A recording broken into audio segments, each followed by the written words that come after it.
Hello everybody. Well, what we're doing is trying some more substitution here.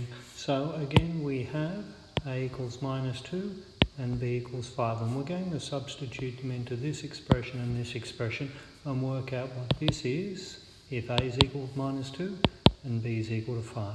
So let's try that now. Well, everywhere there was an a, we'll put in a minus 2. So everywhere there was an a, we'll put in a minus 2. And everywhere there was a b, we'll put in 5.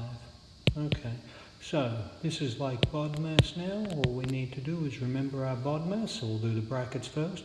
Minus 2, take away another 5 is minus 7. Now what's between this number and the brackets? Well, there's a times there.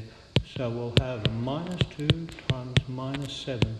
Well, a minus times by minus is a plus, and 2 times by 7 is 14. For this one here, let's see, a plus b in place of a goes minus 2, in place of b goes 5. In place of a goes minus 2, in place of b goes 5.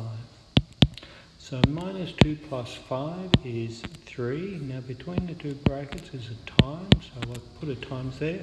Minus 2 take away another 5 is minus 7. So this becomes a positive times by a negative, which is a negative, and 3 times 7 is 21. Alrighty, well I hope that helps, and I'll see you in class.